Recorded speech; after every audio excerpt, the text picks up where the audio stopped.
वैसे तो हमने मेल सेंटर्ड बहुत सारे स्पाई मूवीज देखे थे, लेकिन एक female centred spy action adventure, वो भी ऑसम कॉमेडी के तड़के के साथ, साल 2000 के चार्लीज एंजल्स मूवीज को आप में से कईयों ने जरूर देखा होगा। लेकिन एक्चुअली इनके पीछे भी बहुत सारी कहानियां हैं जो आज आपको हमारे सब्सक्राइबर्स के चलते जानने को मिलेगी, जिनमें से कईयों ने इस टॉपिक को हमें कमेंट्स में कई बार सजेस्ट किया था, जिसके लिए आप सबका बहुत बहुत शुक्रिया। तो चलिए इसी नोट पर जानते हैं 15 अमेजिंग, माइंड ब्लोइंग और awesome the classic Charlie's Angels movies facts, वो भी भारी भरकम स्पॉयलर्स के साथ, क्योंकि आज के इस वीडियो में आपको पता चलने वाला है कि किस जमाने में शुरू हुई थी चार्लीज एंजल्स की कहानी। थिन मैन दोनों मूवीज के अंदर इतना ज्यादा अजीब क्यों था, कौन कौन सी एक्ट्रेसेस को इन तीनों लीड्स के लिए कंसीडर किया जा रहा था, सेकंड मूवी में बिल मरी ने बॉसली का रोल क्यों नहीं प्ले किया था, और फाइनली जानेंगे इस मूवी के क्रिटिकल और फाइनेंशियल अचीवमेंट्स। तो फिर देर किस बात की। हे गाइस, मेरा नाम है पंकज सागर और आपका स्वागत है गेमों को हिंदी की एक और फ्रेश वीडियो में। Now without wasting any more time, let's get started.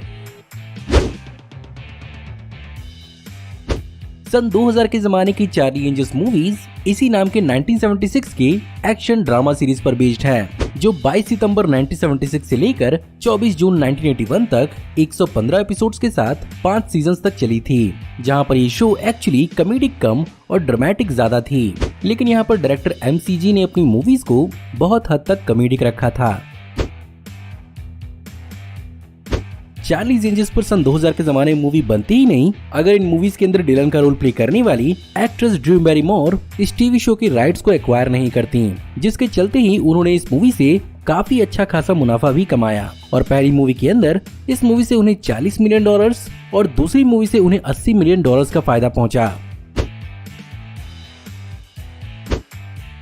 Movie के अंदर एक बहुत ही आइकॉनिक ट्रायो हमें इन एक्ट्रेसेस का देखने को मिला था, लेकिन इनसे पहले भी कई सारी एक्ट्रेसेस थीं जिन्हें इन रोल्स के लिए कंसीडर किया जा रहा था, जिनमें जैसा कि सबसे पहले ड्रू बैरिमोर इस मूवी के प्रोड्यूसर थीं और मूवी के बनने के पीछे उन्हीं का सबसे बड़ा हाथ था, तो यहाँ पर उन्होंने अपने लिए डिलन का रोल चुना था। वहीं पर अगर बात करें नेटली के रोल की, तो यहाँ पर कैमरन डियाज से पहले जेनिफर एनिस्टन ने भी इस रोल के लिए ऑडिशन दिया था। इसके अलावा यहाँ पर जेनी मैकार्थी ने भी इस रोल के लिए ऑडिशन दिया था, लेकिन जो सबसे बड़ी मारामारी इस मूवी के रोल के लिए थी वो थी एलेक्स मंडे के रोल के लिए, जहां पर एक्ट्रेस एंजेलिना जोली को भी इस रोल को ऑफर किया गया था, जो बेसिकली इसकी ओरिजिनल सीरीज की फैन नहीं थी, जिसके कारण उन्होंने इस रोल को मना कर दिया। इनके अलावा यहाँ पर जेडा पिंकेट स्मिथ को भी इस रोल को ऑफर किया गया था। इनके अलावा Milla Jovovich, Julia Roberts, Salma Hayek, Liv Tyler, Halle Berry और जोडी फॉस्टर तक को भी कंसीडर किया जा रहा था। और तो और यहाँ पर थ्यूडी न्यूटन को इस रोल के लिए कास्ट भी कर लिया गया था, लेकिन एक तो वो पहले ही अपनी मिशन इम्पॉसिबल 2 मूवी में बिजी हो चुकी थी, और दूसरा वो एक्चुअली इस रोल को प्ले करके टाइप कास्ट या स्टीरियोटाइप नहीं होना चाहती थी। इसीलिए फाइनली इस मूवी में लास्ट मिनट में लूसी लू को कास्ट किया गया। ओरिजिनल टीवी शो की ओरिजिनल फीमेल ट्रायो को चार्लीज एंजल्स की पहली मूवी में कैमियो के लिए अप्रोच किया गया था, लेकिन इसके बदले ओरिजिनल एक्ट्रेस फेरा फॉसेट चार्ली को अपनी आवाज देना चाहती थी। वहीं पर केट जैक्सन विवियन वुड का रोल प्ले करना चाहती थी, जिसके लिए सोनी पिक्चर्स नहीं मानी, तो यहाँ पर उन्होंने कैमियो को कैंसिल कर दिया। लेकिन वहीं पर दूसरी मूवी के अंदर फाइनली जैकलिन स्मिथ ने अपने कैरेक्टर में कैमियो दिया था। दोनों ही मूवीज के अंदर थिन मैन एक बहुत ही एनिग्मेटिक, मिस्टीरियस और अजीब कैरेक्टर था, और उसकी इस पर्सनैलिटी के पीछे और किसी का नहीं बल्कि इसके एक्टर क्रिस्पिन ग्लवर का ही हाथ था, जहां पर एक्चुअली पहले ये कैरेक्टर बोलने वाला था, लेकिन क्रिस्पिन ग्लवर ने इसे अपनी परफॉर्मेंस से एक गॉथिक कैरेक्टर के रूप में डेवलप किया, और उसके अलग अलग अजीब प्रकार के बिहेवियर्स का भी सजेशन क्रिस्पिन ग्लवर ने ही दिया था। इन दोनों ही मूवीज के अंदर हमें चार्लीज एंजल्स बिना गन्स या लीथल वेपन के लड़ते हुए नजर आई हैं, जो एक्चुअली इसकी एक्ट्रेस और प्रोड्यूसर ड्रू बैरिमोर का ही आइडिया था, और वो बेसिकली इस मूवी के अंदर गन वायलेंस नहीं दिखाना चाहती थी। इसी कारण इस मूवी के अंदर इन कैरेक्टर्स को मार्शल आर्ट पर फोकस करते हुए दिखाया गया है, जिसके लिए इन एक्ट्रेसेस को दिन के 8 दिन, हफ्ते के 5 दिन, 3 महीने तक फाइटिंग की ट्रेनिंग ली थी। कभी कभार मूवीज की behind the scene controversies movies से भी ज्यादा पॉपुलर हो जाती हैं, और ऐसी ही कंट्रोवर्सी पहली मूवी के साथ भी थी, जहां पर एलेक्स मंडे का रोल प्ले करने वाले लूसी ल्यू और बॉसली का रोल प्ले करने वाले बिल मरी के बीच में बहुत बड़ा कॉन्फ्लिक्ट हुआ था, जिस पर बिल मरी ने लूसी ल्यू पर एक्ट न कर पाने के लिए आरोप लगाया था, जिसके चलते लूसी ल्यू बहुत ज्यादा गुस्सा हुई थी। पहली मूवी के अंदर दिखे हुए रेस कार्स को एक्चुअली मूवी के लिए डेवलप किया गया था और यहाँ पर ऐसे 4 कार्स बनाए गए थे जिसे ट्राइसी इंजीनियरिंग ने बनाया था, जिसमें ट्यूब चेसिस के ऊपर शेवले ZZ350 इंजन और ऑटोमेटिक गियरबॉक्स का इस्तेमाल किया गया था। दूसरी मूवी के अंदर हमें ब्रूस विलिस का एक छोटा सा कैमियो भी देखने को मिला था। वो इस चीज को करने के लिए शर्त पर माने थे कि इस मूवी की 3 lead star cast child adoption की अवेयरनेस को लेकर एक पब्लिक अनाउंसमेंट सर्विस यानी PSA करेंगी, जिसके लिए ऑफ कोर्स वो मान गयी।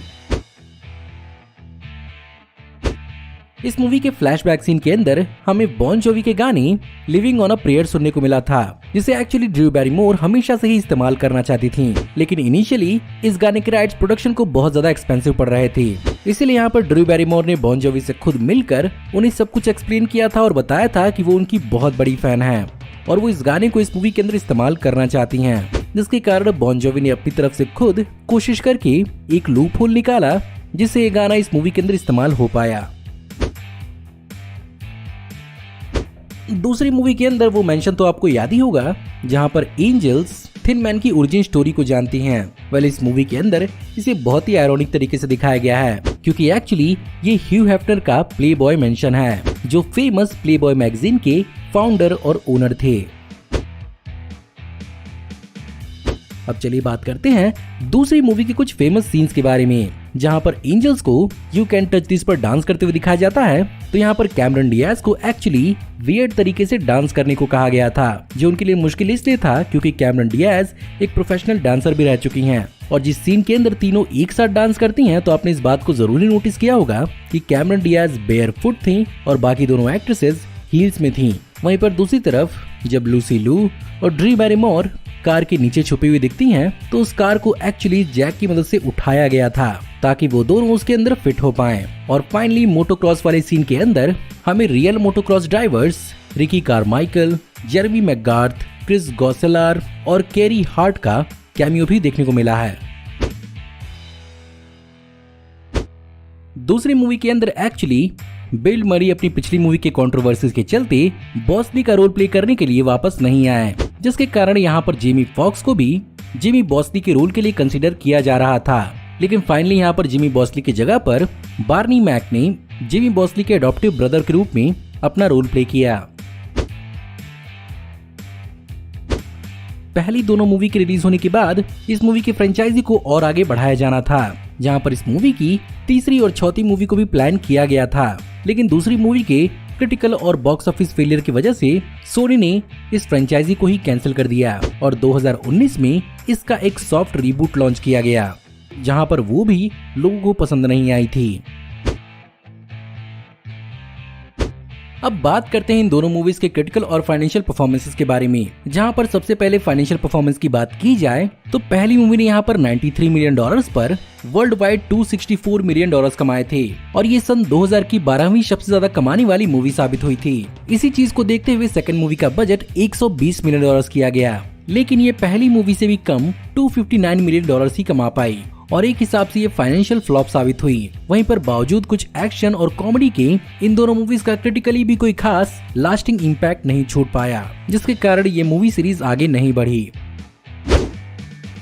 तो गाइस, ये थे 15 अमेजिंग माइंड ब्लोइंग और awesome the Charlie's Angels movies facts. Of course मैंने इस वीडियो के अंदर 2019 की रिबूट को मेंशन नहीं किया है क्योंकि मैं पुरानी मूवीज के साथ नई मूवी को कंफ्यूज नहीं करना चाहता था, लेकिन अगर आप चाहेंगे तो मैं 2019 के चार्लीज एंजल्स की भी 15 फैक्ट की वीडियो बना दूंगा। बाय द वे, आपको आज की वीडियो कैसी लगी? अगर आपको आज की वीडियो पसंद आई हो तो प्लीज इस वीडियो को लाइक जरूर करिएगा। साथ ही साथ मुझे कमेंट पर जरूर बताइएगा कि आपको इन मूवीज के बारे में और कौन कौन से फैक्ट्स मालूम है। हमारी आने वाली ऐसी ऑसम वीडियोस को देखते रहने के लिए हमारे चैनल को सब्सक्राइब करिए, बेल वाले आइकन को दबाइए और हमारी वीडियोस को बिना मिस किए एंजॉय करते रहिए। चाहे तो इस वीडियो के लिंक को अपने दोस्तों